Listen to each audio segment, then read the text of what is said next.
Hi there, this is Mark. I'm here in Redwood City and I'm in front of the San Mateo County History Museum. I got that memorized finally. It's my Wednesday stop. I teach a class down here to a cool startup called Init, and I've been with them for I think since fall last year. And yeah, it's a great group. And my friend Eliza is how I was able to get connected with them. So yeah, I'm just grateful for that opportunity, and it's been fun adding this share from here after the class. So daily readings from the Golden Present Daily Inspirational Readings by Sri Swami Satchidananda, and today is May 31st, and the topic is Unity in Diversity. In essence, we are one.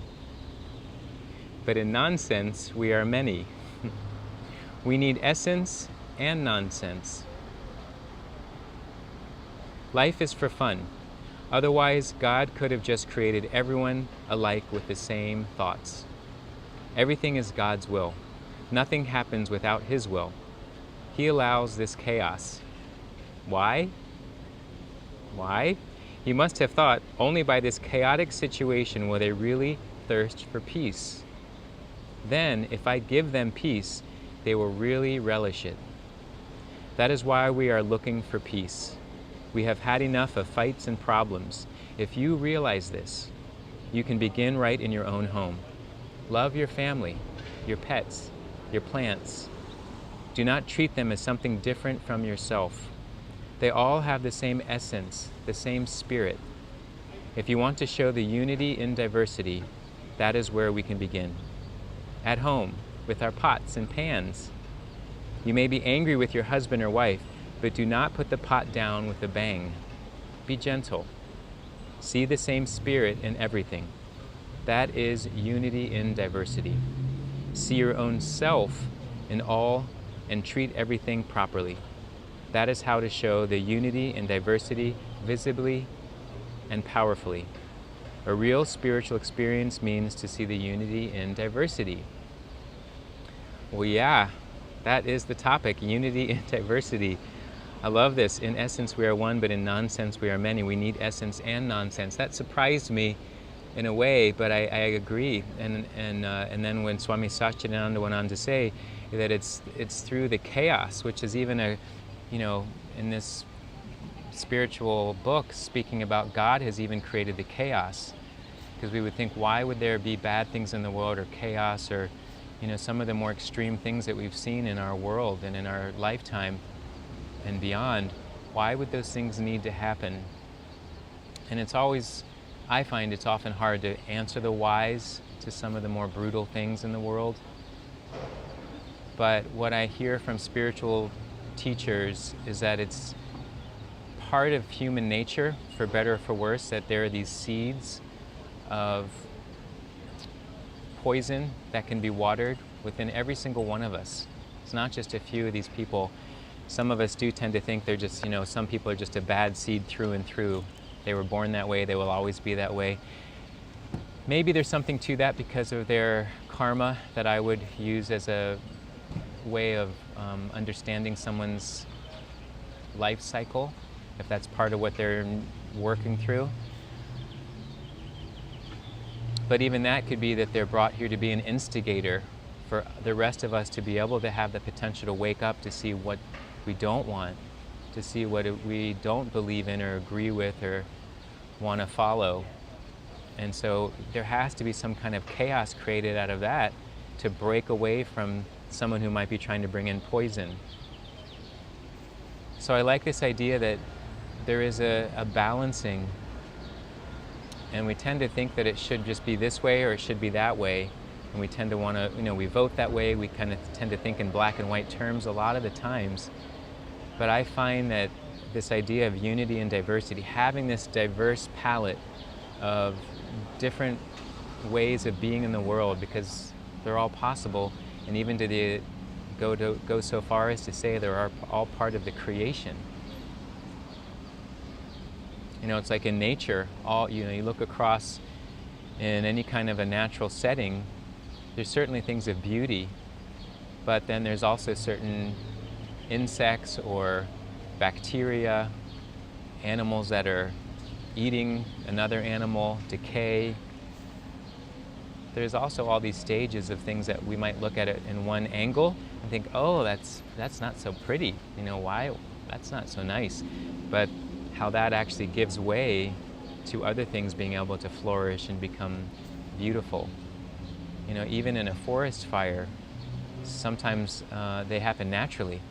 It's not necessarily man that's gone in and started a fire, but sometimes fires happen naturally because of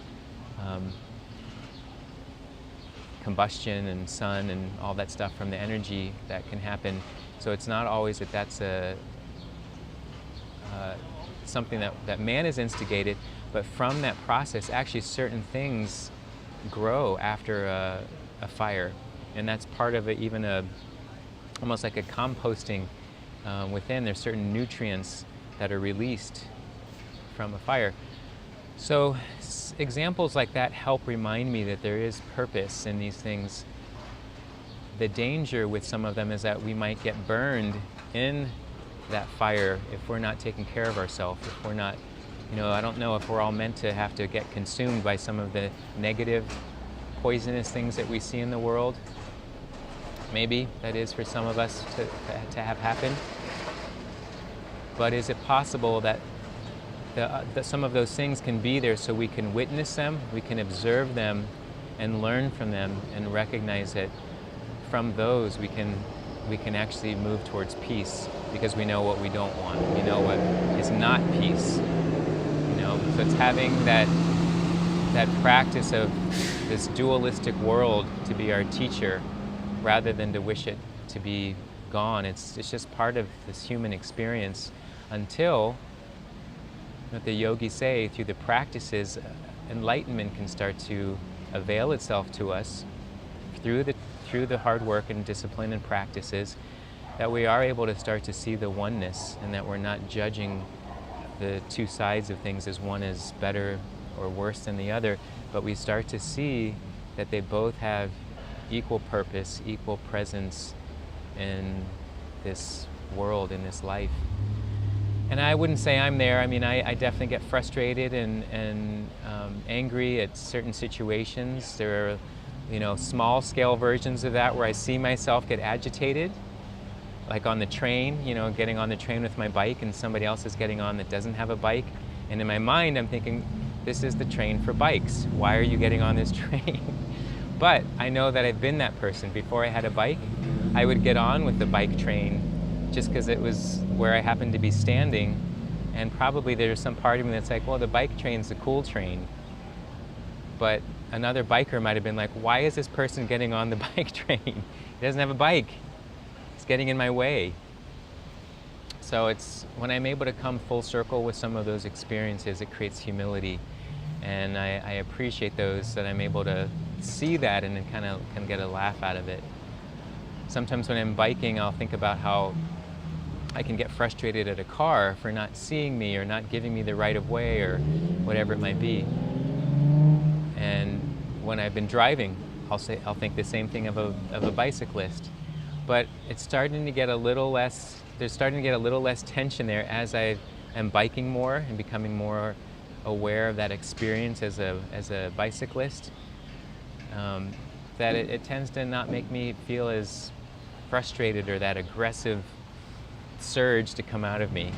I'm like, you know what, I'm not sure what they're going through, and it's actually pretty challenging being on that bicycle, to being riding uphill and to have to stop at a stop sign. It's like, maybe I'll give them the right of way.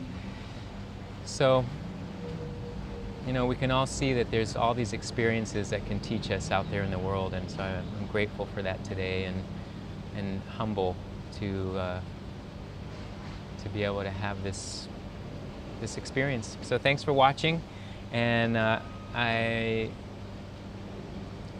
want to offer to you to, you know, see where you may feel some judgment or criticism or even anger towards a situation, and can you maybe see the other side of it and have that more expansive thought where the unity and diversity kind of bubbles up to the surface. I've gone over time, I don't know, I just felt compelled. I'm in this beautiful sun. It feels so good. So I'll end there. But thanks so much, and I'll see you tomorrow.